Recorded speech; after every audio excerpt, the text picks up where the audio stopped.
Good evening, or whatever it is. Gotta keep that Clockwork Orange thing going. The Raptors win in a crazy game overtime. Nobody saw this coming. This game looked completely dead. The first half, they just were completely juiceless. You had like OG and Scotty just getting Wembanyama just grabbing the ball just ripping the lives out of them. It looked really bleak.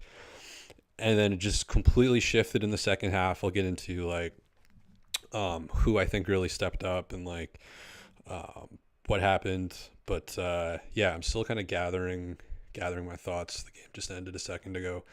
But yeah, this is probably the best Scotty game maybe ever.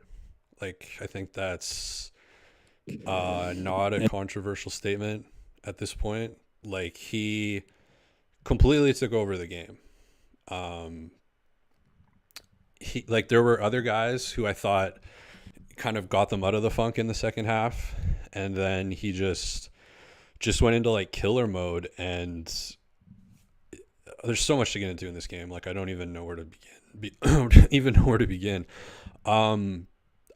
I think it's after every Wembanyama game, shouts to Alvin who just Wembanyama. I had a lot of coffee, so my throat's dry. I think this was the first game where there was no crazy Wembanyama highlight. A couple defensive blocks for sure, but offensively, nothing crazy. Talk about OG's defense. Talk about Jakob starting, the second half against his former team. I thought he kind of got the vibe started, but down the stretch, man, Scotty really took over on both ends of the floor as well. It wasn't just on offense, it was on defense as well, just getting steals and rebounds and just offensive rebounds. But yeah, just a total dominating performance from him. And Victor really, I mean he's a rookie, but Victor really just kind of faded into the night, or into the afternoon, as Scotty just completely took over the show. What do you end up with 28, 30 points? Let's check I want to get that right. It's important. 30 points. Got 30 points, 11 rebounds, 6 assists. Yeah, I can't the first and second half. I can't remember a game that had that much of a different vibe. It was just Alvin was saying names wrong. Devin Vassell and Wembanyama, and OG was hesitating on threes. OG tried to take Victor down into the post, and I zoomed in on the shot of Victor blocking OG, and Victor's feet were a centimeter off the ground. He barely had to jump, and he just eliminated OG at the rim, and it was looking really grim. It just felt like one of those games where there was just no indication. I didn't think anybody on the Raptors stood out in the first half. Even Scotty, I don't really have that many notes from him in the first half. It was mostly Alvin. McDaniels checks into the game. Turnover within the first 4 seconds. I don't know how long he lasted in this game. He had Otto Porter. Otto Porter played great, but first half, I'm man, I want you shooting those threes. You only play once every 4 games. I want 423s a game. Gary had a crazy dunk. It would have been way better, but it kind of rattled around the rim a little bit. In the first half, it was rough. Pascal was falling everywhere, committing offensive fouls. I thought Malachi played better in the second half, but when he first came in, the Spurs went on a 13-2 run, and you got Malachi Brano on the other side. The Raptors were doing a small ball lineup versus Wemby, which didn't work in the first half, but worked in the second half, which I don't understand why. I need to rewatch the game to understand the adjustment that they made, because in the first half, that small ball lineup with Scotty /OG at center was not doing well. But then in the second half, it was just completely different. That's one of the lineups that really Spurs, end of second quarter, the Spurs are really cooking. They were hitting shots, they were getting blow-bys, they were getting easy buckets at the rim, just 7 or 8 just wide open, just bunnies, no contest. And the Raptors just looked listless. It's a new word I've learned this year. Listless on defense. And going into the half, like I think myself and probably a lot of people put out some tweets in the first half that could probably be erased from humanity. But like, there's no way you could see this coming. And then I thought it was Jakob actually in the start of the third quarter, like 4 or 5 plays in a row. I thought like he either scored or facilitated someone scoring. Like he just got into the post. I can't remember what lineup was out there against him, but he seemed to just be eating. And Siakam was like definitely a part of that. Him and Jakob, I thought, had a good like 2-person game at the start of the third quarter. Kind of brought some energy back. And then it was Dennis, who really halfway through the third quarter, Dennis really started to take over. And he played well like through the whole game pretty much in the second half. But yeah, he really started getting it going in the second half of the third quarter. And then the fourth quarter comes along and Scotty's just immediately more aggressive. There was one play, 9:33. This was a turning point in my opinion. 9:33 in the fourth quarter. He tried a dream shake on Wemby.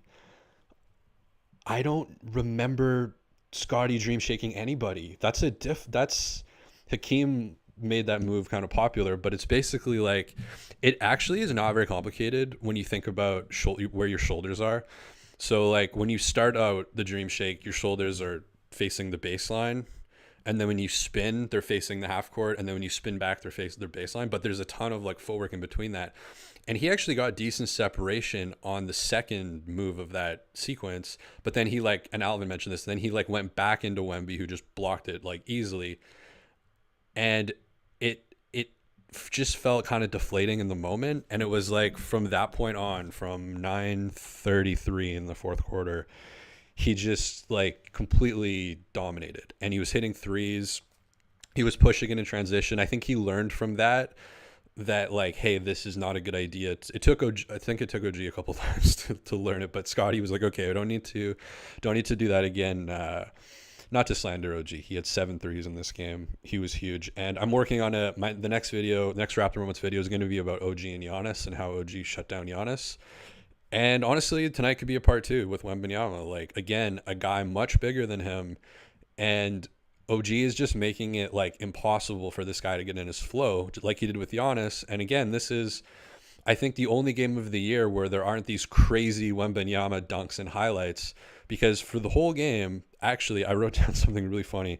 There was a play, this would be a hilarious video to make. I might do it. 10:33, fourth quarter. Wembanyama actually has Malachi on him at the elbow. I don't know if people remember this.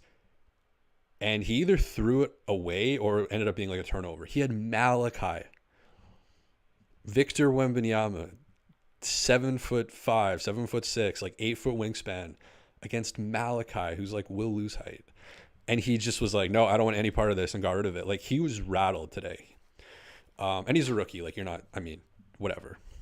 Grady was pretty rattled too, although he made one really good pass there where they almost got trapped in the corner. But yeah, like Scotty just, and then down the stretch, Wemby and Collins launching threes. I think without, like, Keldon Johnson was the only guy for the Spurs down the stretch that really had it together. The rest of them just kind of like, Chetty Osman on the last play, don't know what the fuck he was doing. There's like 4 videos I can make from this game. The game winner, or not the game winner, but the overtime, whatever the word is, that bucket points that got them into overtime. Victor had the rebound, and Chetty Osman, I don't know if didn't recognize him. Maybe like hey, there's a guy. He's on our team. He's 7'6". I didn't recognize him, and he like strips Victor of the ball, and it goes right into OG's lap. It was Dennis. Dennis shot the 3. Which was, I mean, I get it. You're trying to win the game, but like, okay. I'm sure not every coach would love that. But Dennis takes the 3. But I mean, obviously it ended up, part of the reason why it's not the worst thing in the world to take a 3 is the chance of an offensive rebound. Although, like, Victor grabs the rebound, and yeah, Osman just tips it out of his hand. It goes right into OG's lap, who almost biffed it. It was like a little bit of a, but it went in. And, just like the Bulls game, we had to add more drama than was necessary. We get Pascal, who I did not think played a great game today. We'll talk about that in a bit. But he gets another similar offensive foul call in crunch time, just like the Bulls, which the L2M report put out was bullshit. I'd be interested to see what this one says. And honestly, this is a joke, but also kind of serious. Like, I think she makes that call because she got knocked over. Honestly, like that's what it felt like. It seemed like a weird call, and like it wasn't really a trip. I mean, it was a stupid call. And if there's one thing I'll say though, in overtime, I thought Pascal got away with one overtime. I thought he did foul Wembanyama on that three that rattled in and out, which would have been a huge play. He hit him on top, and then he got into his landing space. It wasn't one of those stupid fucking Dame or DeMar, where they bait you and then go in. Like, Victor just straight up took the shot, and I thought Pascal was like in his landing area, and I think got him on top. So I think they got lucky there. I was surprised Pop didn't fucking lose his mind over that. So maybe that's a karma, some kind of karma for a pretty bad call that could have swung the game. What's going on in the chat? Let's see. Joyous days, Scotty him. I mean, so six games in a row now with 20, and obviously 30 in this game. And yeah, I mean, I think I talked about him already, but I'll definitely keep talking about him. But yeah, it's hard to even, because there's so many plays, obviously. Like, there's so many plays he makes down the stretch, getting the interception, the pick six there, couple of huge threes, and then also, well, he had like the sexiest one was the sidestep / step back three that he hit, and then he was also using that, like, he was hot from three. And so he was pumping a lot of guys too, and then just driving and either getting the bucket or making a pass that led to a bucket. And this game felt different because there's been so many times where he's like, and again, this is nothing against Scotty. It's the opposite. I feel like he could be getting 30 points in like all these games. It's just that down the stretch, there's certain times where I think and this is not like a hot take or whatever, like he's had that kind of switch sometimes where it doesn't quite go off hard enough. And it's like tonight, it's just felt like he was like, I am carrying this thing. And I think tonight he shows like he is more than capable of doing that. And I'm not saying that like people got out of his way or anything, but I think there was kind of an understanding amongst the team. Pascal forced it a little bit in overtime. We'll talk about him in a sec. But I think for the most part, the team kind of recognized like what was happening and was kind of like, okay, like we don't need like a bunch of different guys bringing the ball up the floor and running a bunch of stuff. And, Dennis pick and roll with whatever and, back screens and cuts and stuff. Like, it's give Scotty the ball in advantageous positions and let him either shoot or drive and create for others. And when he's playing that way, I think the Raptors are like a really difficult team. And especially, I mean, just imagine if Otto could play every game, man. I mean, I'm dreaming now, but let's read some of these. Let's read some of these chats. Otto's like the perfect guy to play with Scotty, I think. Like Otto and OG are like the perfect players for Scotty because they can both hit shots. They can both contribute on, like Otto played great defense today too. Like that OG Scotty Otto thing, that's a lot of length. And when you're going against Victor and Zach, who doesn't look as tall, Zach Collins has a 6'2" face, but he's 7'1" or whatever. Let me know if you thought that was a good observation. Scotty got that dog in him, definitely. Scotty can have my kids, get in line. Scotty is him on the Raptors and doorstep of him being in the NBA. I've noticed a bit of online discourse shifting a little bit. There was one tweet, I can't remember who it was from. There's some guy, it was some big media guy, and he's like, "Oh, I finally get Scotty Barnes now. He's big and tall and whatever." And it's like, yeah, I think more people, Zach Lowe called Evan Mobley a budding two-way superstar. So we'll see if Zach's got an article about this guy, we'll see. It could happen. Scotty is already better than prime Siakam. I mean, I kind of hate those discussions. It's just like Bill Simmons to me, but I mean, yeah, I mean, yeah. I love you. Thank you, George. I love you as well. I think clutchest Raptor since Kawhi. Yeah, I agree. Like he has this ability, and this is nothing against Siakam. Well, I guess it kind of is, but you know, Siakam had been the Raptors' best player up until Scotty's ascension, and he, like you saw in overtime tonight, he does not have the clutch gene. You can tell me Pascal's a top 5 player in the NBA, I guess, if you're like a huge guy, but you can't sell me that he's like a clutch guy down the stretch of a game. I mean, I don't know. Like, I think that's a bigger discussion. Like, I don't ever think he was that guy. I think it was more the franchise kind of put themselves in a position where he had to be that guy, and he probably did the best he could. So it's not even like I'm hating on him necessarily. It's just that, yeah, Scotty like has the clutch. It's like, it's hard to describe. Like, I mean, I'm going to make this about myself because I don't know what else to say it. But like, when there's certain people in games where, like, I don't know, for whatever reason, people are different, but some people just have this like clutch gene. Not to get too into this, but for me, it was like life at home was kind of hell. So nothing on the court bothered me. It was like, it was a escape. That's how I still watch basketball today. So I wouldn't get fazed by big moments. And he has, for whatever reason, I'm not saying that's his reason, but for whatever reason, he does not get fazed by big moments. Whereas, Pascal, I mean, I don't think you can say that about Pascal. I think he does get fazed in big moments. I mean, that's just me being the David Thorpe chakra reader here, but Otto needs to start, man. Yeah, I think the starters are okay. I don't think that's a plus. Like, you can't do what Nick did to Otto, play him in a back-to-back. You have to be careful. Because I mean, yeah, that 3 is wet. Like, I want him to, like, today, honestly, there was there was one in overtime, I think, where he was like open for 3 on the left side. Am I wearing a Canucks shirt? No. Out here, back in my favorite restaurant in Toronto. It's beautiful, beautiful weather out here. Wembanyama, that was so funny, man. I made an Alvin tweet before the game that I deleted because I delete 87% of my tweets the second after I tweet them to keep everybody on their toes. That's why I do it.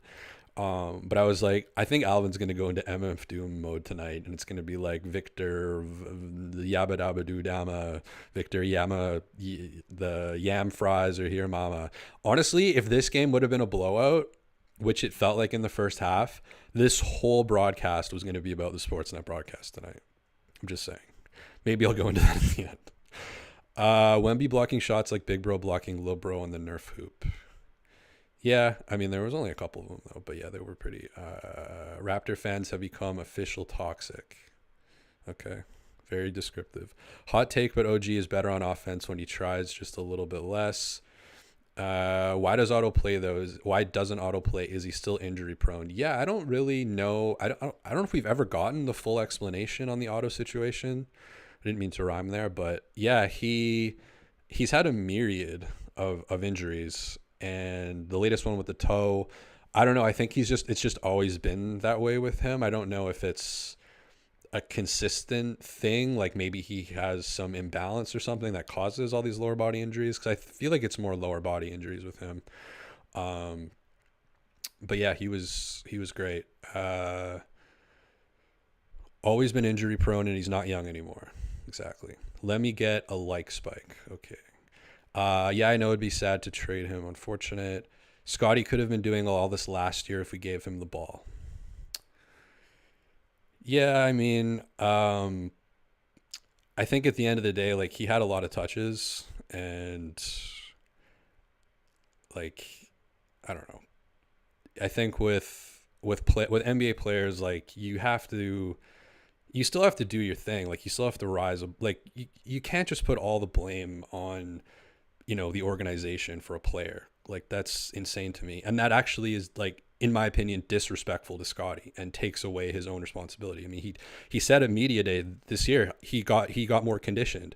You think conditioning Like, you think conditioning doesn't have an effect on a game like fucking basketball when you're playing 35, 40 minutes? You think coming in better conditioned is going to make a difference?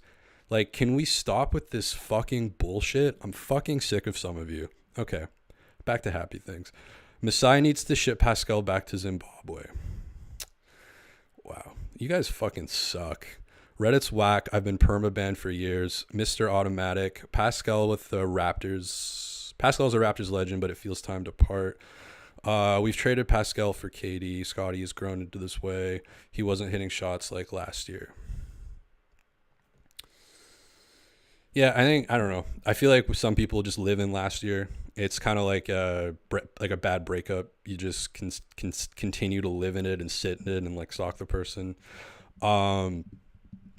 But yeah, back to the game. The chat kind of sucks today. I'm gonna be honest. I mean, the Raptors won and the chat sucks. So back to my notes because the chat sucks.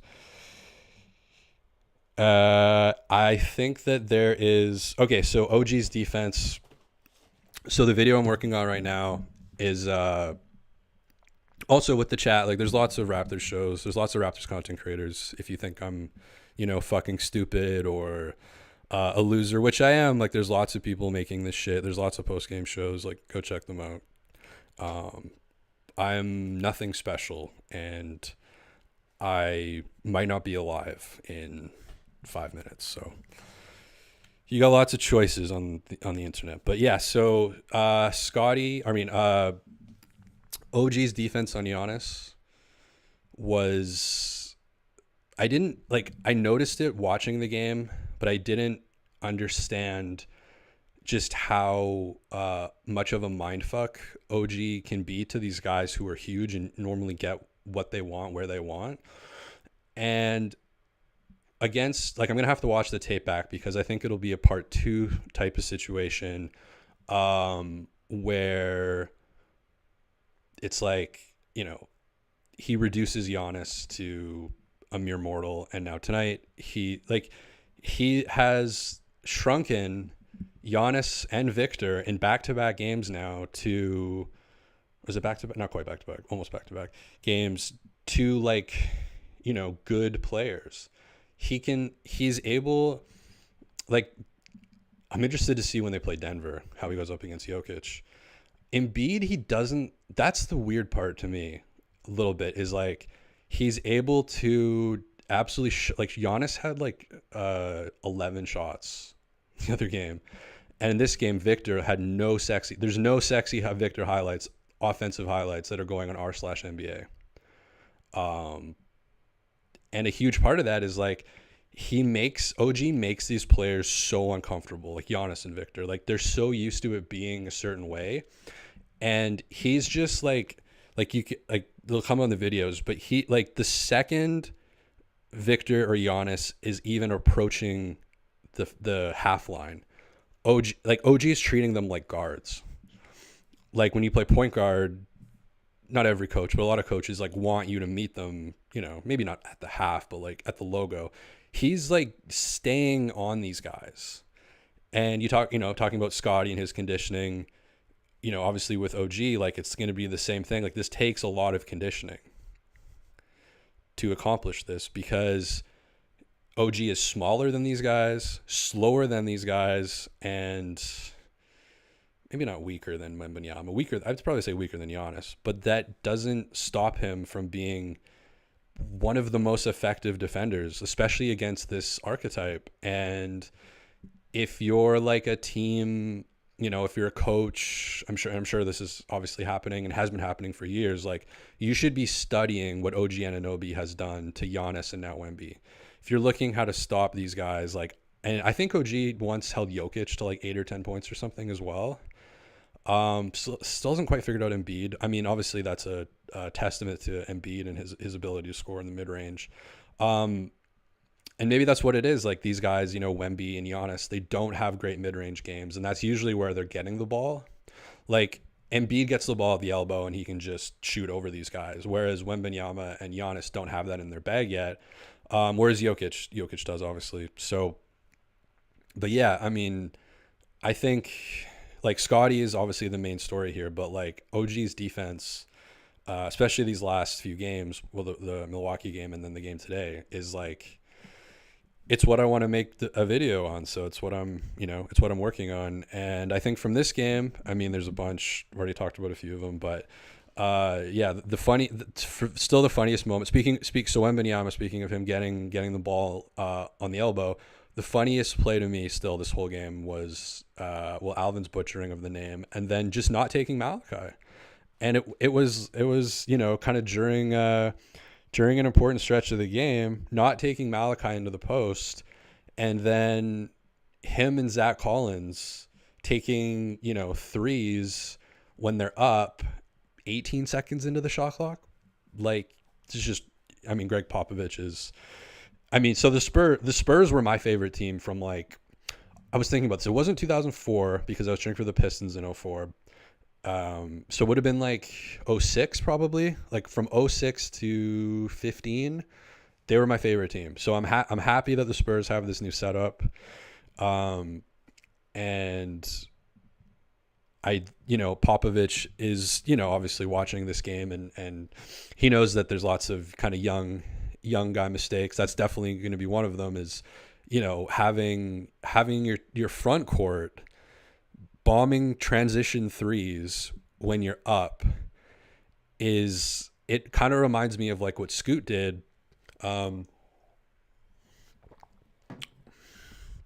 reminded me what Scoot did in the Portland game, him and Shaden Sharp, when, it's like just kind of unnecessary. And then the Spurs, like there was a lot of talk about like, I think Dame was rumored to go there, which seems crazy, but a middle ground between like Dame and Malachi Branham, maybe. I mean, Malachi Branham played well, but like the Spurs don't have like a Malcolm Brogdon, even like a point guard that can set the table and like operate. So you kind of saw that tonight too, and there's going to be a lot of that, I think, with this team. So Pascal, I think this is kind of a big talking point. It already is a big talking point. Going to become a big talking point. Yeah, he played pretty rough in this game. There was a few plays that really stood out. There was that jump ball Alvin mentioned a couple of times where it was him and somebody else on Collins, and then Keldon Johnson's wide open, and there's 1.8 on the shot clock. I don't know.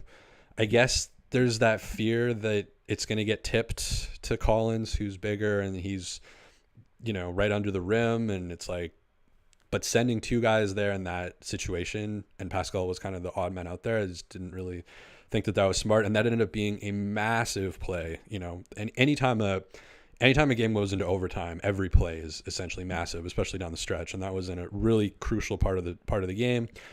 And then you saw like a minute later, same jump ball, pretty much like almost felt like deja vu, and Pascal was in the right spot. So obviously that was the correction. But you can't have that type of lack of awareness late in the game. And then in overtime, missing a couple bunnies. And I said this a few times. He's been different since the groin injury. Like, he's lost. And I mean, that's a bit of a cop-out because he was kind of sloppy in previous years. And that's just kind of how I would describe some of his game, is just sloppy. I don't know if it's super ineffective, but careful how I say this, but I'm not saying everybody who thinks Pascal sucks is a casual basketball fan, but if you are a casual basketball fan, and I've watched the Raptors with casual basketball fans, Pascal does look really like unappealing. I'm sorry, like, he didn't grow up playing basketball. He doesn't have his fundamentals down, and sometimes it can work for him. There's an argument to be made that that's what makes him unique and an effective scorer, is that he grew up with soccer footwork, which is very evident, especially anytime he's dancing around, in the mid-range. Like, he does have the Euro step a little bit, but for the most part, it's really unconventional footwork. It's unconventional balancing. It's unconventional spins. It's unconventional finishes off of different legs, off of different sides of the rim. Like, it's just not what you teach growing up playing basketball. And he can use that sometimes to confuse defenders because it's so awkward and different, and you can't really adjust for it, because it's not like like one of the things that's kind of made him a long lasting kind of scorer, maybe not so much tonight or this season really, but overall and in general, is teams haven't really been able to adjust to it because it's so erratic and weird. And if you're watching it, and it looks horrible when it goes wrong, like it does, it looks awful. Like it looks like the worst thing you've ever seen on a basketball court when it doesn't go right. But when it does, it's really difficult to guard. And I think on some level, you kind of have to take that. You have to take some of that. If you have all that randomness, you have to kind of take that some possessions are going to end up being awful. But at the same time, like you cannot give him a free pass for what's happened this season. And I don't know if it's coaching or I'm sure it's a combination, as most things are, not black and white. It's a combination of him, the coaching, the system. It just has not looked good. It has not been good. And I don't think it's like lack of effort. He's had a few really bad rebounding games, but tonight, only 8 points and 2 of 12 from the field. Like, it's inexcusable. Even if you have cool footwork and you're dancing and you're screaming every time and you're like, and pissing Rob Reiner off in the third row of the Spurs game, you can't go 2 for 12 in a game. Like, it's just, in 36 minutes. But no offensive rebounds for Pascal either. There was a play that Caitlin Cooper clipped on Twitter about Pascal being used in this weird way, and it took, they're taking him away from the rim, and I kind of joked but was also serious. Like, is this why he's not getting any offensive rebounds? He's 6'10". He didn't get one offensive rebound in this game. Like, I don't know. Scotty had 4. I mean, yeah, but okay. Is the chat any better? Are you guys still being like racist and shit?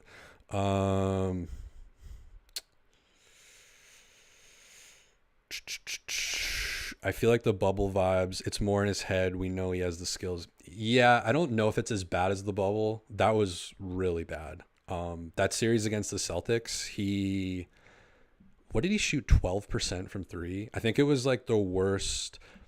I think he had the worst shooting series of all time. Like, I think Pascal is the worst 3-point shooting in a series of all time. And then I'm pretty sure the year after that, Lou Williams broke it. Or like the series later, Lou Williams broke it. I might need a fact check on that. But I think Pascal shot like 12% from 3 against the Celtics. And then in the next series, Lou Williams shot like 10% for the Clippers. Barbecue, or I forget his nickname, but something about the People's Party. I guess we got some alpha males in here. Victor said his post game, OG is the best defender he's ever played. Yeah, I mean, I don't know who's in France and Europe.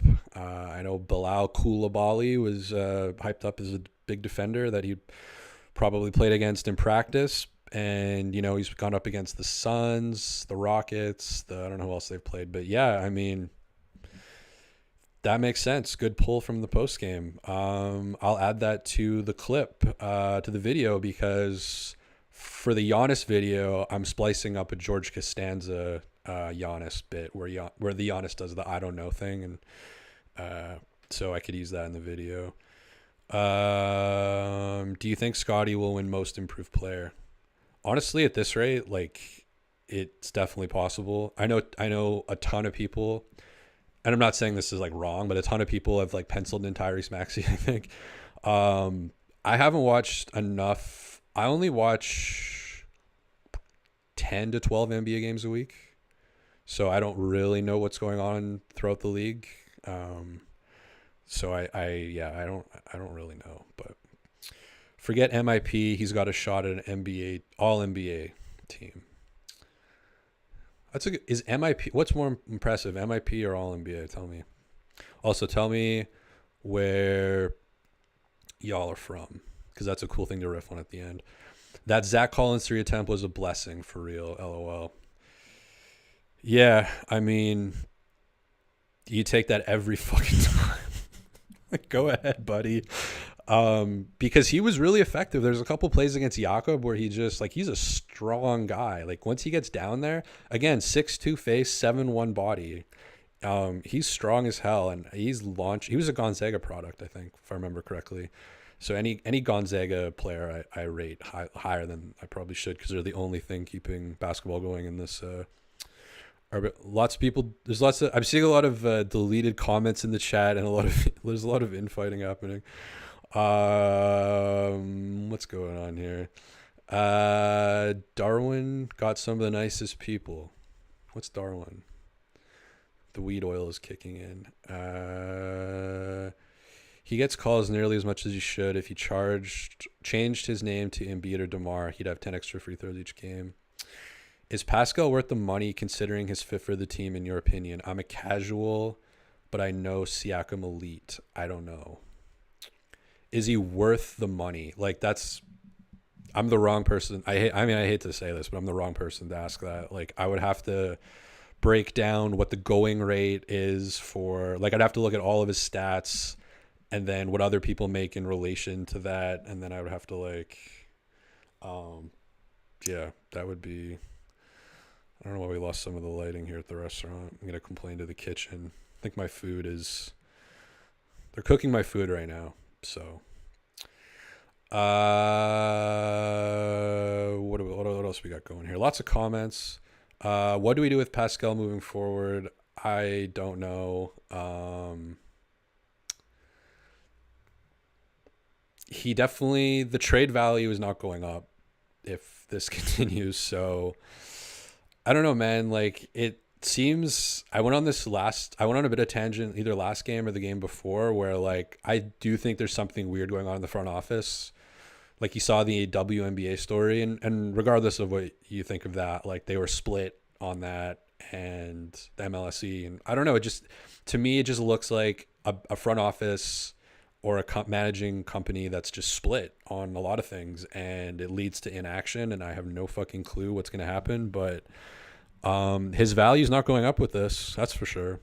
I don't know what it was in the summer, but it's not going up. My boy Darko is learning fast. Mistakes are being made and adjustments are being made. We will be fine by midseason. You are focusing on Pascal. We won the game. Focus on what went well. Patrick Douglas. Only focus on what went well, and all these notes that you wrote about shit, burn them. Fucking burn them. When you win, you only look at the good, and when you lose, you only look at the bad. That's how you get better at sports. Scotty B from the top rope. I agree. Lemon Pepper. Lou Lemon Pepper.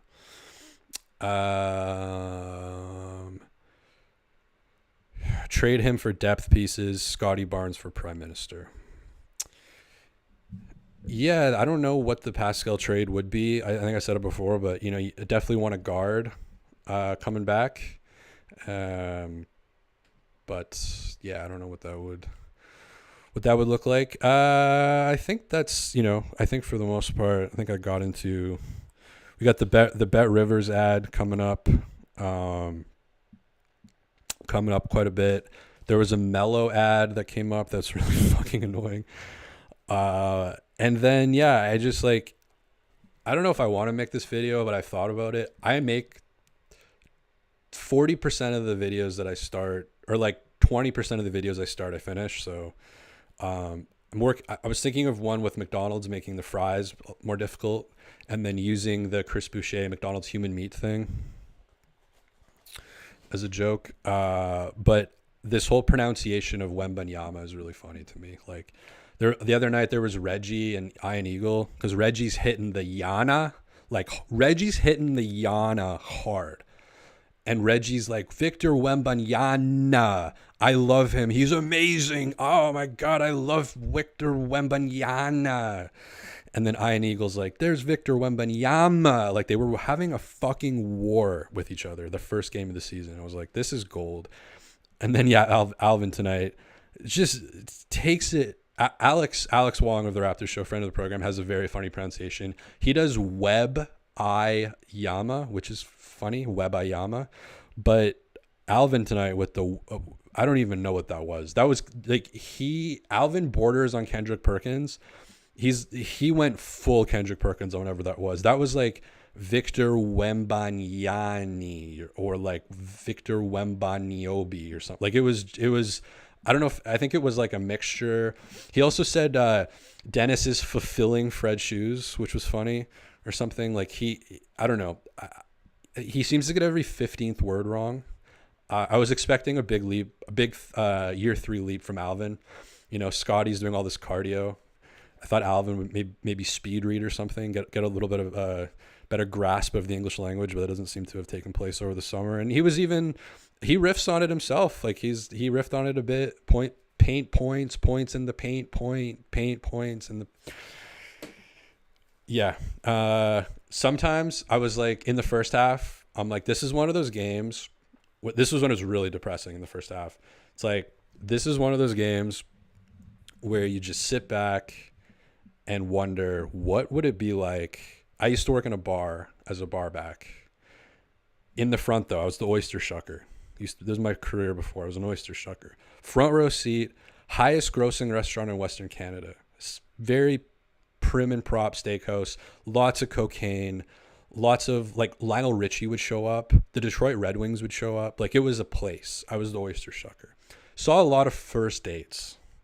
Saw a lot of guys with oil projects in places where you want to send people in the chat want to send Raptor players to, bragging about how much money they've made off these places, and their dates just being, for the most part, usually just being like, oh, that's very cool and whatever. I would love to be the fly on the wall of an Alvin and Matt like beer hangout sesh.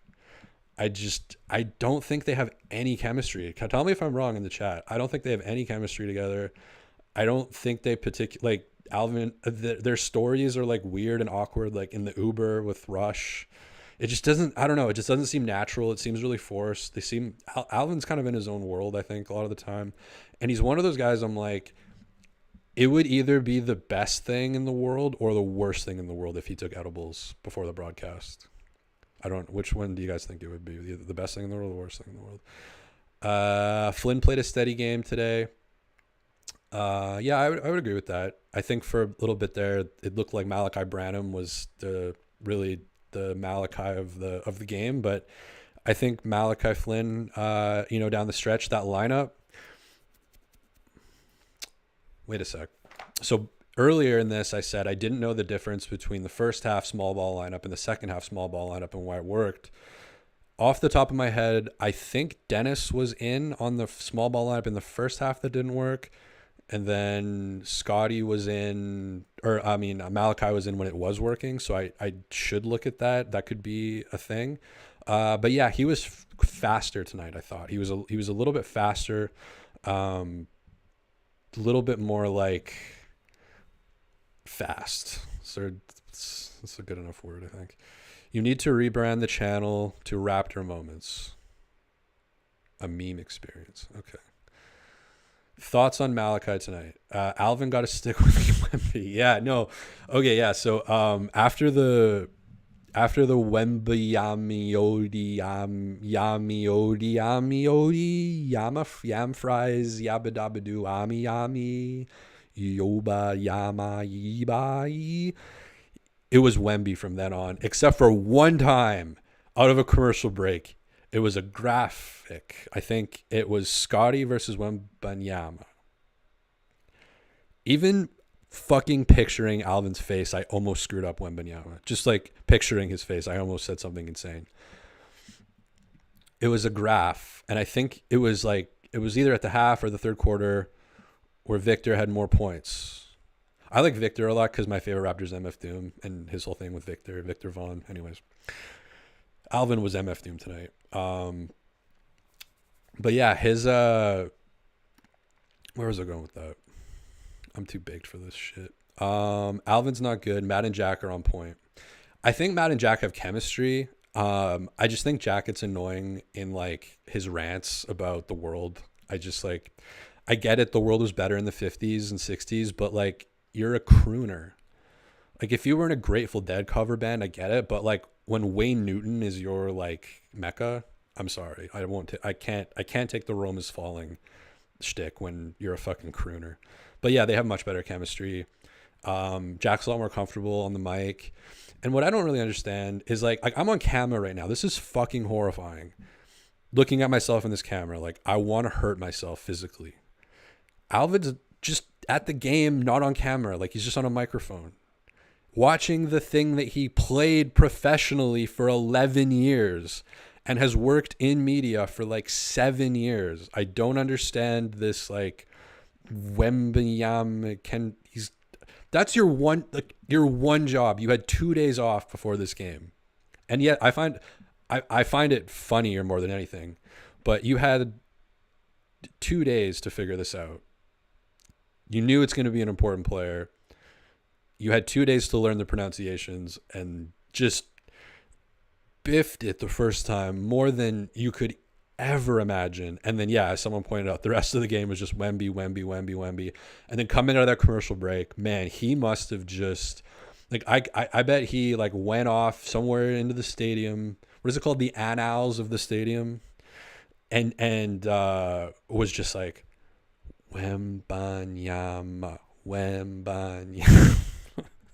And he gets back from the commercial break and he's like, okay, Victor Wembanyama. And then from that point on, it was back to Wemby. Because I don't think you can catch, like once Alvin's driving that car, man, like I don't think you can put music on while you're driving. I think it's got to be bring back Amy Audibert.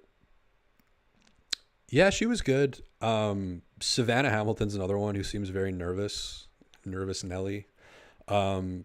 And just a bit robotic in delivery. I thought Audibert was more audible. No, it doesn't work.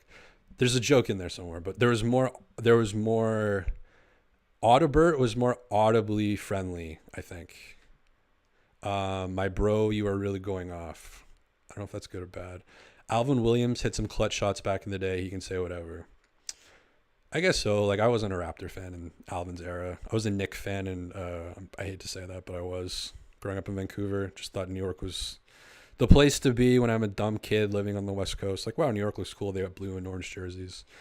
That's back before Dolan took over. It was his dad, back when the Knicks were a respectable organization.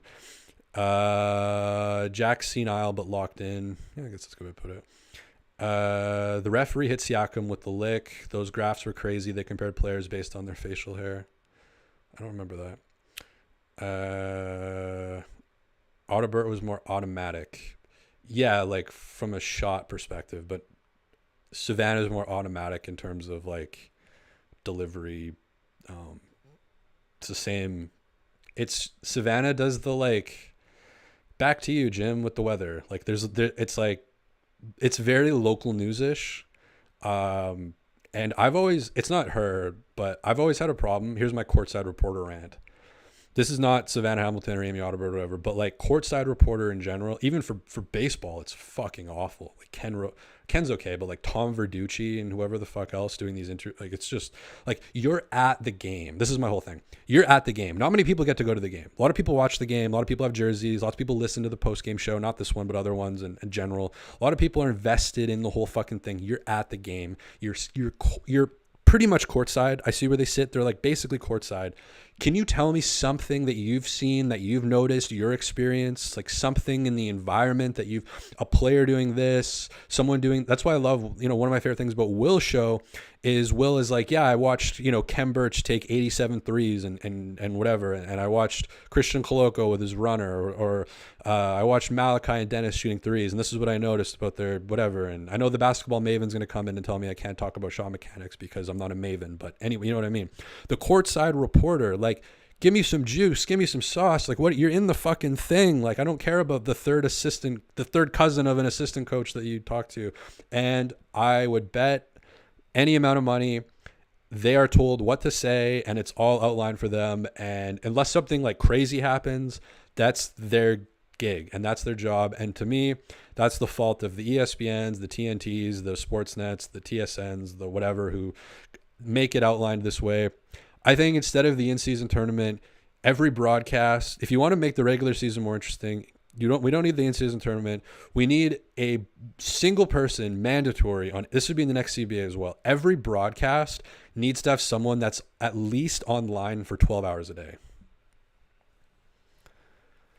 Because, it's like, we know what's going on. A lot of us know what's going on, and either tell us what you see in the stadium, or be like so online that shit that I don't. Otherwise, could not give a fuck about CFL players who they do podcasts with during commercial breaks, which is insane to me.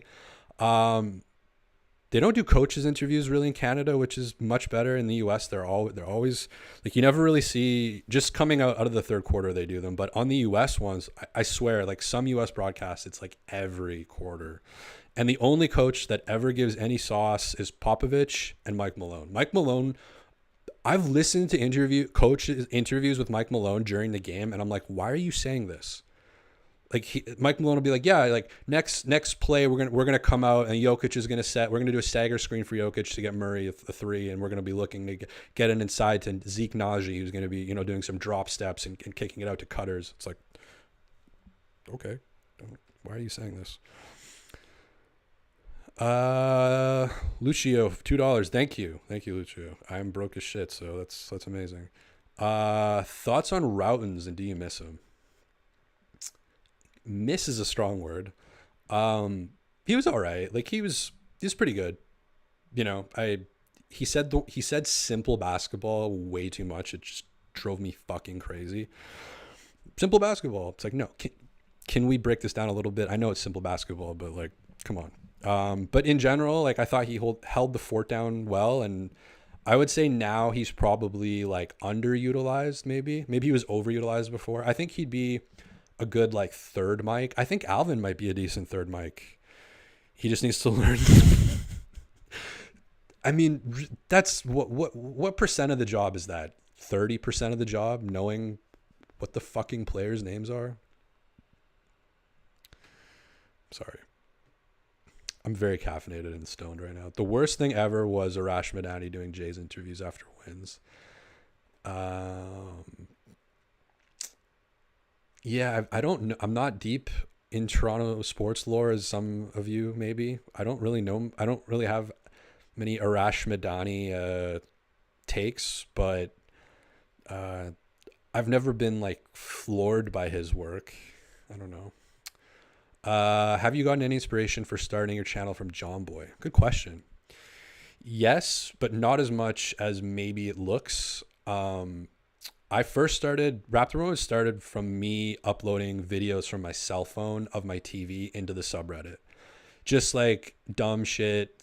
Like a Raptor Mode's video would be like Precious. It'd be like 4 to 7 seconds. It'd be like Nick has an existential crisis after Precious Achua misses a 3 or something.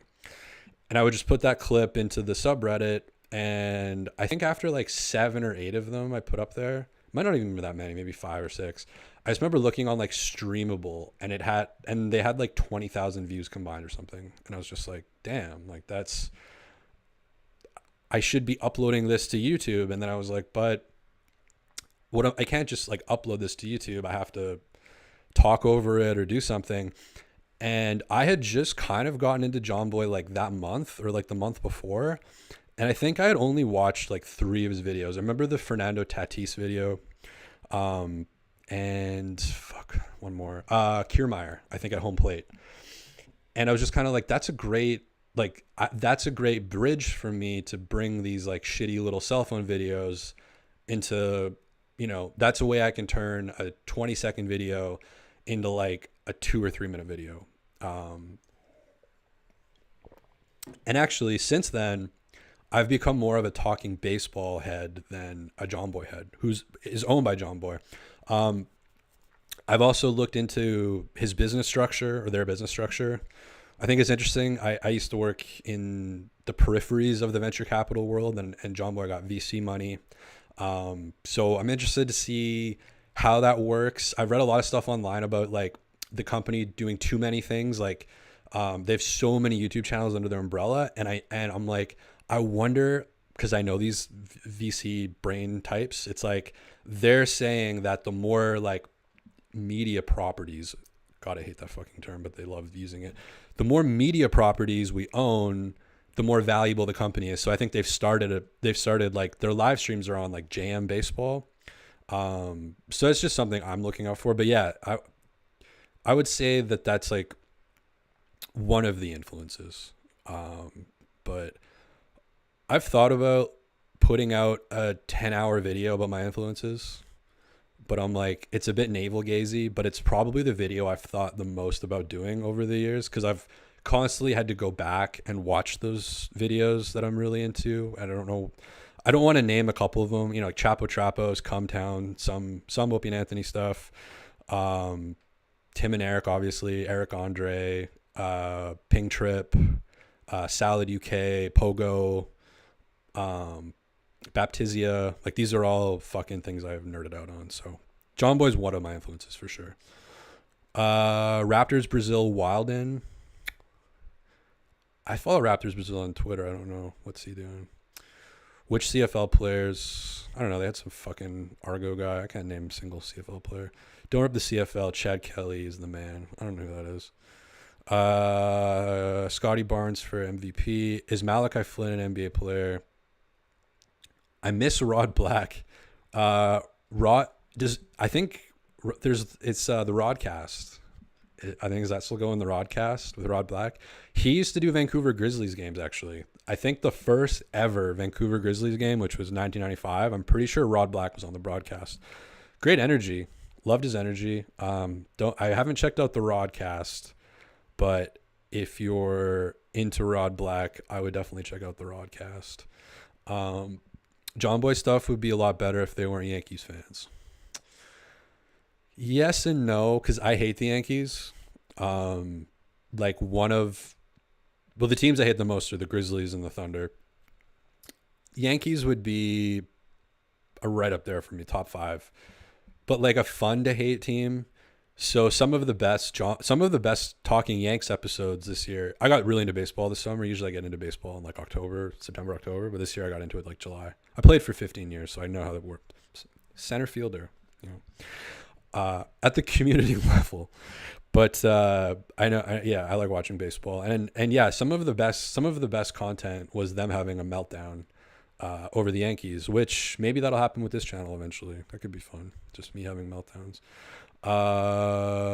All Brazil accounts are wild, and there was that one Timberwolves Brazil, which is funny because I've got Brazil on a very short list of places I'm looking to potentially move to one day. And I know you're going to say, oh my God, the crime rate, but I've researched it a lot. It's very regional. I've got it fucking figured out.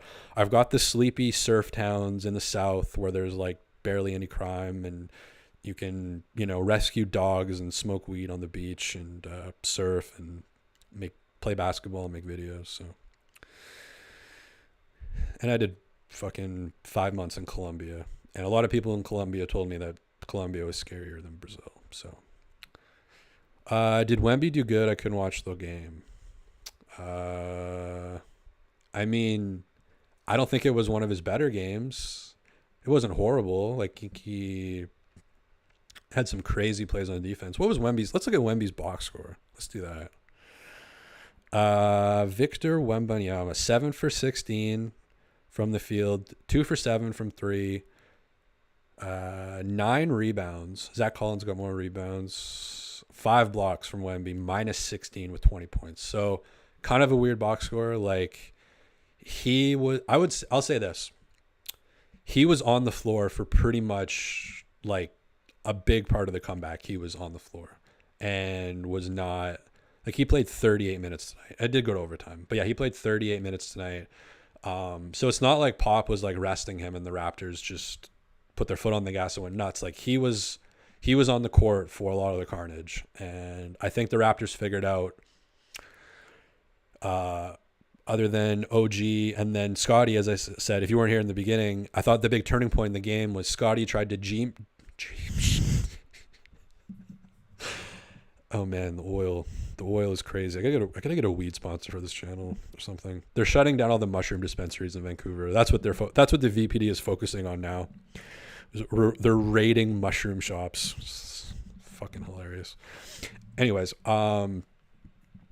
he tried to dream shake Wembanyama like on the baseline, like Hakeem style, and Wembanyama just like the whole time, and then just like grabbed it from him. And it was like after that point on, something clicked where he's just like, all right, that's not it. Like transition play, shooting threes, pump faking, getting into space. Like that's, you can't, OG tried to take him on earlier. You can't like, I think from what I've seen from him, like you just kind of have to erase that. And I think it's difficult because there's so many guys who are like, not so many, but there's, Zach Collins is like 7'1", but it's just different. The 8-foot wingspan is different. And you can see them in real time just being like, oh shit.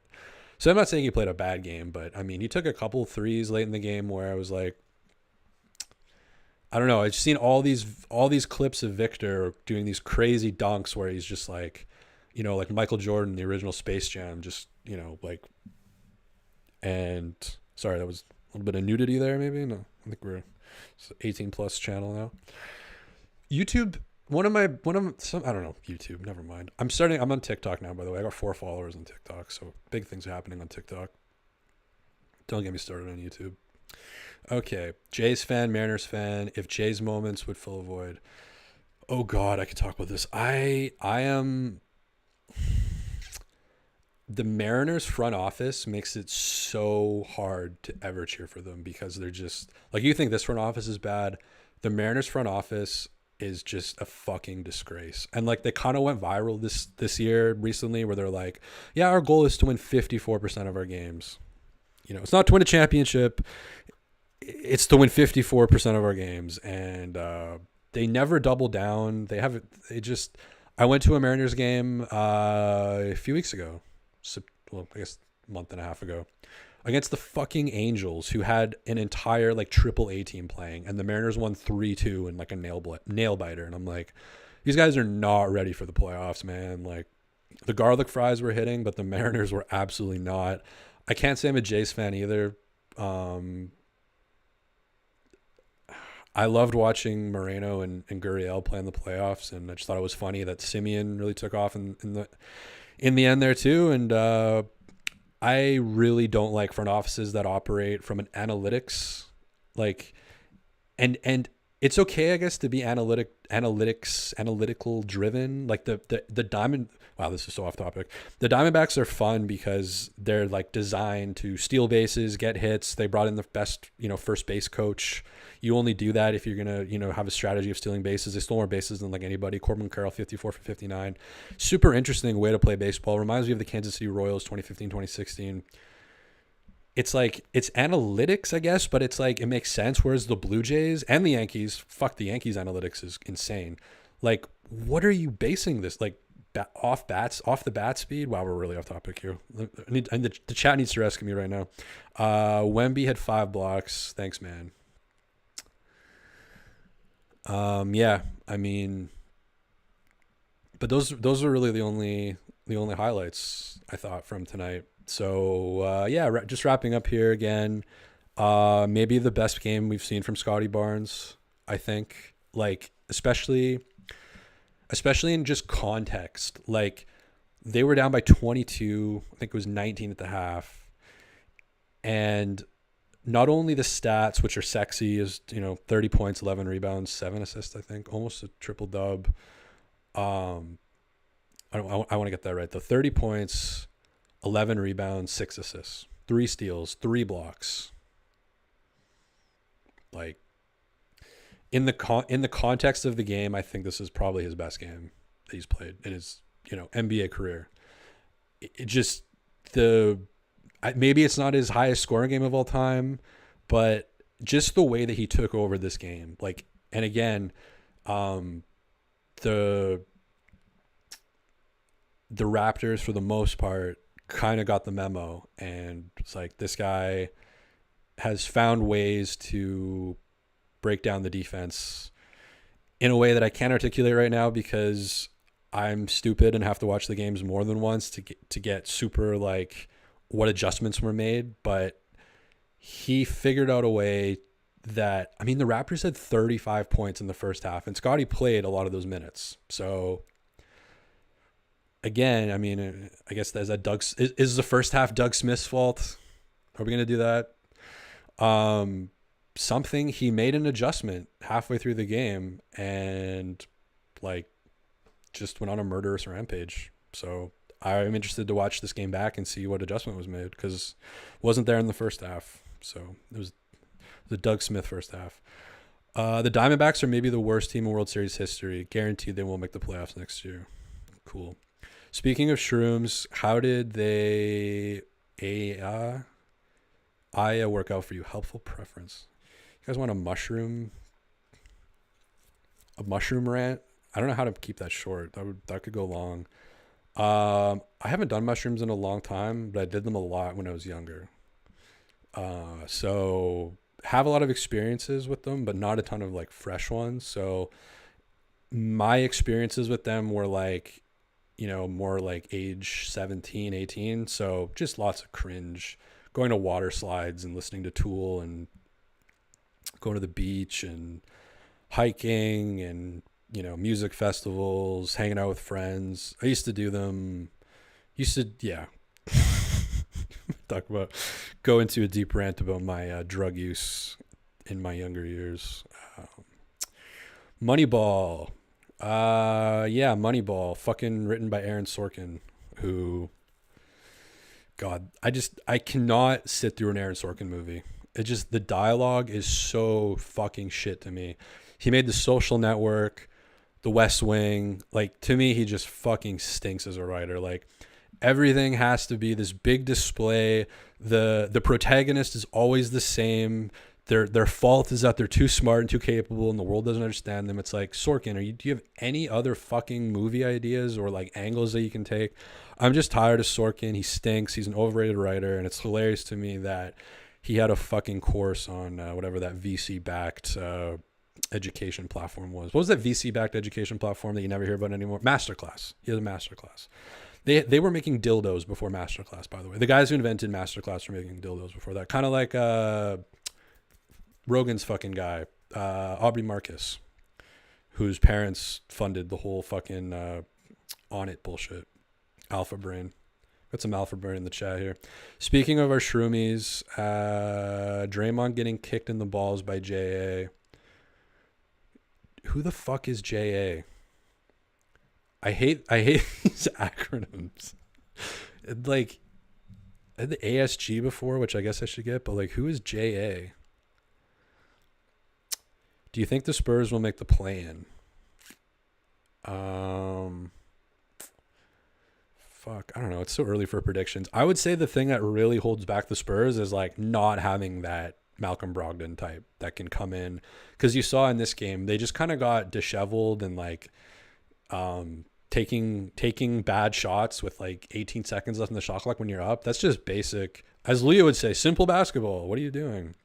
Not that you have to like pearl clutch your lead, but you got to be smart with it. And down the stretch, I mean, the Raptors and Scotty in particular played incredible, but I also thought the Spurs really on a lot of their offensive play, like Keldon Johnson was the only guy down the stretch of this game that I was like, damn, this guy's locked in. And obviously I'm sure it's a different result with Vassell in, or as Alvin says, Vassell. Devin Blood Vessel.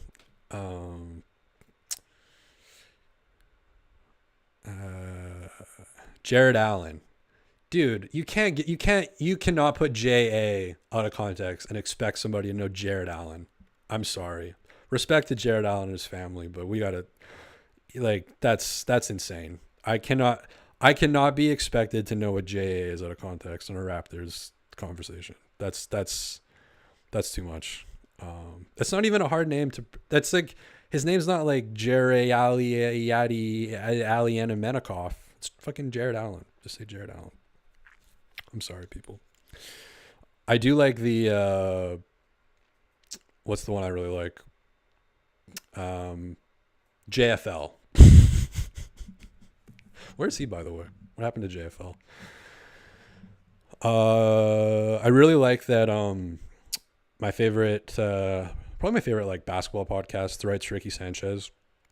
They put out an episode the other day and they're like, Yeah, I like, they're talking about the Sixers and they're like, I like this team, but like we don't have a backup point guard. And I just thought of Patrick Beverley. Like I wish Patrick Beverley was like on the podcast at that point, the biggest Sixers podcast. That would have been funny. Why am I talking about the Sixers? I think that's kind of it. Winding down here. Just looking at this box score. Again, Siakam 2 for 12. Tough. 8 points. And Dennis, I guess I didn't talk about Dennis enough in this game. I wrote down, I said in the start that he really took over like 7:41, like right around 7:41 of the third quarter, around that point. I just thought that he was the guy driving the car for a little bit. I thought that was a really important stretch of the game. And he ends up with 24 points, maybe overshadowed by the OG spectacle and obviously the Scotty spectacle. And yeah, I mean, I've talked about OG a bunch in this, but you just once again, OG 7 for 13 from 3. And I wrote down in my notes, he hesitated on a 3, like 7:56 into the first quarter. He hesitates on a 3, doesn't take it. And there's been a few games this year where he's taken like 4 threes. And I guess Otto would probably win the 3-point competition on this team.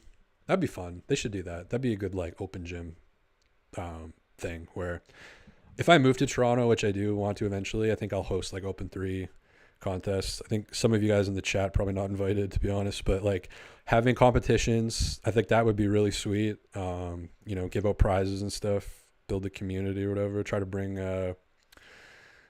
other content people and do more IRL stuff. I think that would be really cool.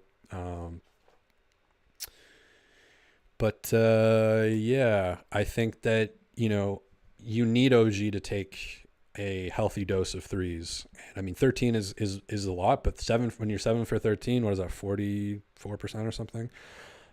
So he obviously, he hesitated early in the game and I was kind of worried, like, are we going to see this? And I thought Otto hesitated, was it in overtime or the end of the fourth? Like he was open for 3. He hesitated. I can't go right into the Darko thing. I have to warm up a little bit and my water's gone and I don't want to go get water and leave the thing. So my throat's all fucked up. But if you're Darko, if you're Darko, you take 3-point shot. It's good. You take more threes, make more point, worth more. Very good. Very more statistical from 3 than from mid range. We want more 3. Very, OG Anunoby, very capable 3-point shooter. We need more attempt rate. That was a bit Russian. I actually in the summer looked up the differences between the like Serbian and Russian dialects and stuff. A lot of people, there's a lot of videos online. People in like the Balkan countries like can't really tell a lot of the time. So with different accents. So I don't think it's that different, but need to work on my Darko accent. That was really bad. But yeah, if you're Darko, like you want Otto and OG, slaying in threes on this team. And let's talk about we'll give Gary a little bit of a touch, 2 for 4 from 3, 4 from 8, 10 points. Not the crazy like bounce back game, but definitely he was a lot better tonight than he has been. I thought he was a little bit tenacious on defense, and he, in 29 minutes, he took 8 shots. And I think that, I don't know what the result of that is. Maybe other guys cooking or him knowing, I don't know, but that's not that many shots in 29 minutes, but for how he's been shooting, I don't know if that relates to it, but I thought he was good. Grady, low key, kind of third game in a row that hasn't been amazing, but he's a rookie and whatever. But yeah, a little. He had one play where I thought for sure he was going to get stuck in the corner, the right corner. I can't remember. It was second half sometime, and he kind of bobbled it, and there was like 2 seconds left on the shot clock, and he does this like out of bounds pass, which is really cool, I guess. I don't know. I don't think you see it that often where like the player like uses the area out of bounds, which if you're standing in bounds is fine. think. Don't fact check. I don't know why I'm stumbling on that. But he swung the pass across to the other baseline. I think it was either Scotty or Otto who got the open three. And but yeah, probably third game-ish in a row ever since the haircut. Which I did Photoshop into a sea anemone, so maybe I was partially to blame for that. But ever since the new haircut, it's been a little bit quieter. Japanese Football League, JFL, Japanese Football League. Shroom tea and microdose, very helpful. Day to day. Shroom tea and microdose. Yeah, I haven't microdose shrooms before. I think the lowest dose I've ever had is like maybe a gram. Used to do like 3.5, and then listen to like Led Zeppelin 3 or Tool or something cringe. Watch Into the Wild, something cringe. Grady making really good passes. Yeah, I agree. Keep up the good work for the diehard Raps fans. Yeah, I got the Raptors jersey on tonight. It's the Scotty jersey. Don't look at the Bosch part, but it's a 4. Probably should have shaved the neck hair before filming. Sometimes you gotta get that every 7 to 12 days. Probably at that point. Sorry for anybody who saw that. I think that's it. Scotty, best game maybe in context. And this guy's shaking my drink for me here, server. I'm gonna get some food.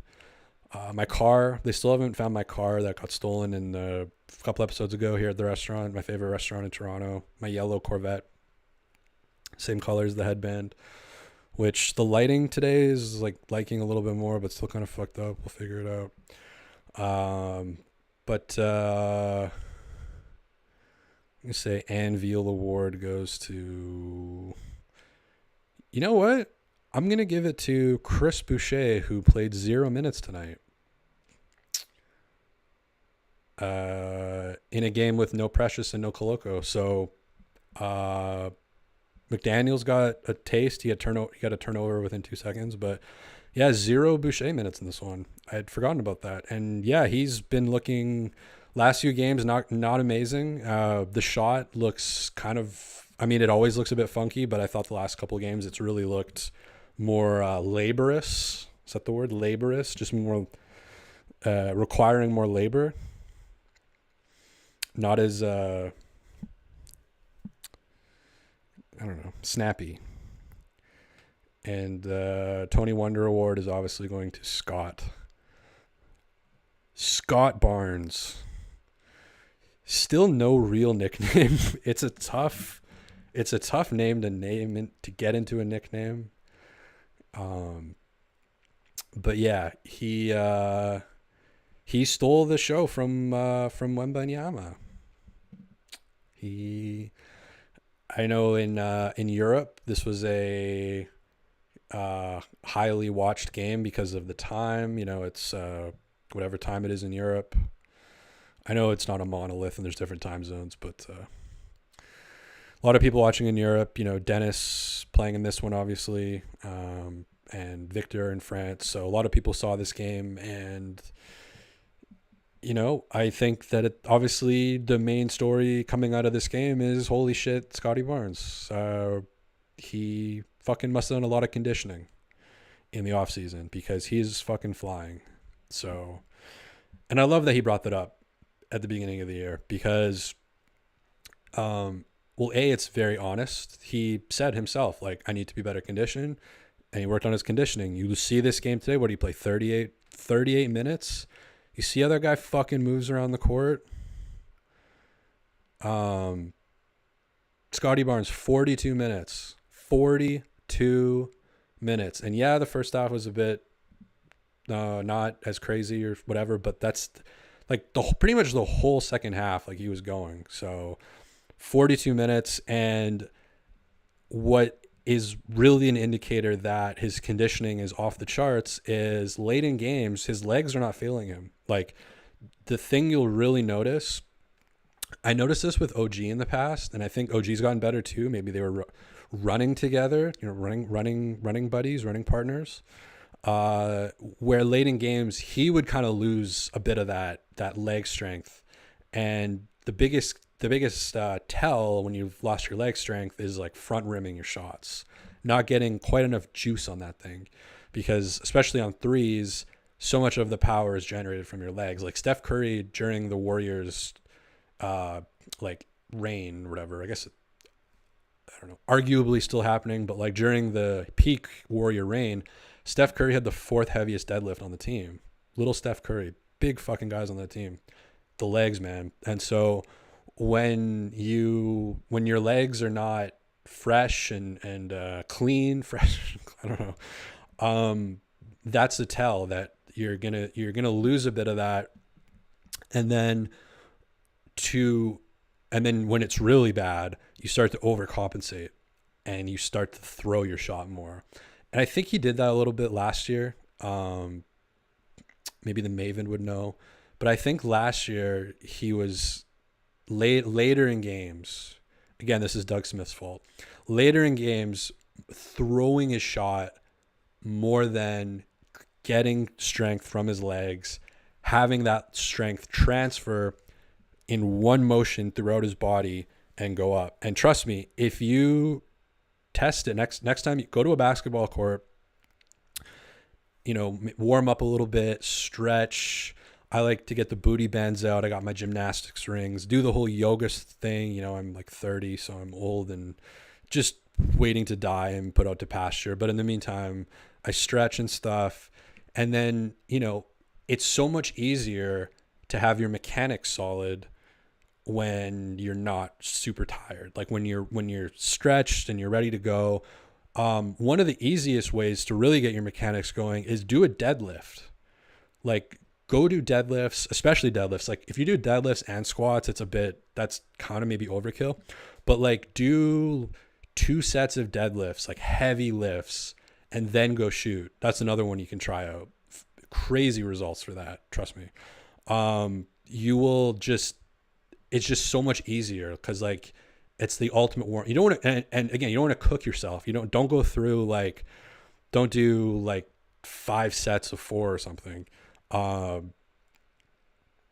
But when you do that, you've like warmed your body up enough. Now try that and go shoot, do one-legged, 3-pointers, turnarounds, side steps, all that stuff. And then do a fuckload of cardio and then come back and try to replicate those same mechanics with the same comfort level. It's not going to be there unless you're a like world top conditioned athlete.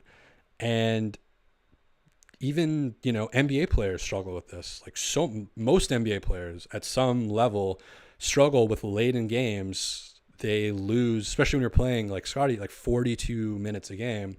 So this new tolerance or ability that he has now through conditioning that he's admitted that he's done, there's no fucking weird conspiracy around it. Doug wasn't tying his shoes together last year. He went out and got fucking conditioned, and you saw that in this game. You saw that late in this game. Through the fourth quarter, through overtime, those mechanics stayed solid the whole time. Those threes were not heaving at all, not throwing at all. And it's like talking about baseball before, that's a great analogy. When your mechanics get kind of shitty, and Scotty's mechanics coming into the NBA were not amazing. It's not quite a baseball throw, but there's more of a baseball element to it. Whereas now he's really like cleaned up, and it's a different shot. And the fact that after 42 minutes of cardio and of trying to dream shake with Victor Wembanyama, that's not affecting those new mechanics. They're new mechanics as well. It's different than last year.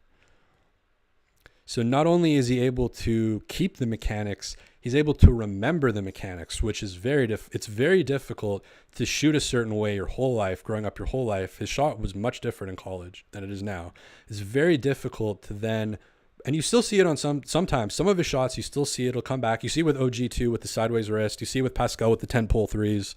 But tonight, I didn't see any like shitty threes from Scotty that looked like, like that looks like old mechanics creeping in, tiredness creeping in. He was just so locked in, and it's super exciting. And yeah, I mean, it's what did Bet Rivers say last year? It's a whole new game. They should have kept that fucking thing. Now it's take a chance, or as Willu says, you're home for chance, which I love. You're home for chance. I know he's given a script to read, but it's funny.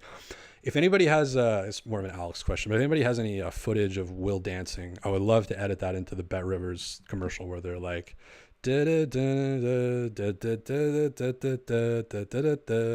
would love to edit like Will dancing, and then just having like thrilling slots playing like as he's dancing. Somebody make that happen for me.